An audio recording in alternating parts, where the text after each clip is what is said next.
কেষ্টকে সরাতেই চরমে তৃণমূলের গোষ্ঠীদ্বন্দ্ব, প্রকাশ্যেই রক্তগঙ্গা বইয়ে দেওয়ার হুমকি বীরভূমে কাজল অনুগামী নেতার বীরভূমে দলের অন্দরেই স্পষ্ট তৃণমূলের কোন দল। অনুব্রত মণ্ডল জেলা সভাপতির পদ থেকে সরতেই গোষ্ঠীদ্বন্দ্ব প্রকাশ হয়ে পড়েছে দলের।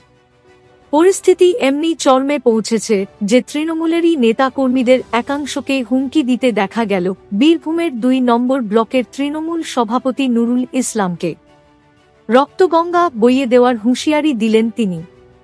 পরোক্ষে অনুব্রতকে কটাক্ষ তৃণমূলের নুরুল ইসলামের। সোমবার সিউড়িতে দলীয় সভায় এমনি বিস্ফোরক মন্তব্য করতে শোনা গেল নুরুল ইসলামকে। পরোক্ষে অনুব্রত মণ্ডলকে দলের মধ্যে ভাঙন ধরানোর জন্য কাঠগড়ায় তোলেন তিনি। নুরুল ইসলাম বলেন, বোলপুরের বোঝা উচিত, রক্তগঙ্গা বইয়ে দেব, ফ্লাঙ্কেনটাইন করে দেব, তৃণমূলের কোনো ক্ষতি হতে দেব না।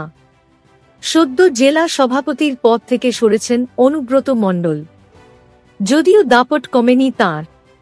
এদিকে এবার নাম না করে কেষ্টর বিরুদ্ধে দলে ভাঙন ধরানোর অভিযোগ আনলেন বীরভূমের জেলা পরিষদের পূর্ত কর্মাধ্যক্ষ নুরুল ইসলাম। দলীয় সভা থেকে এদিন তিনি বলেন, বোলপুর থেকে নির্দেশ পাঠিয়ে কিছু কর্মীদের ভয় দেখিয়ে, লোভ দেখিয়ে নানানভাবে সিউড়ি ২ নম্বর ব্লকের সংগঠনটিকে ভেঙে ফেলার অপচেষ্টা চলছে। তবে তাঁরা তৈরি আছেন ওই অপচেষ্টার বিরুদ্ধে লড়ার জন্য। প্রকাশ্যে হুমকি নুরুল ইসলামের। তিনি আরও বলেন, কেউ কেউ নিজে মাতব্বরি করে আমাকে জেলা পরিষদের সভাপতির বিরুদ্ধে বিদ্রোহ করার প্রস্তাব দিয়েছিল, কিন্তু আমি মানিনি।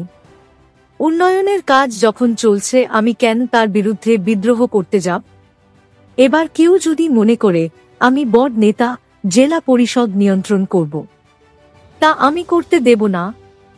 নুরুল ইসলামের মন্তব্যে বিতর্ক তুঙ্গে উঠতেই মুখ খুলেছেন জেলা পরিষদের সভাধিপতি কাজল শেখ।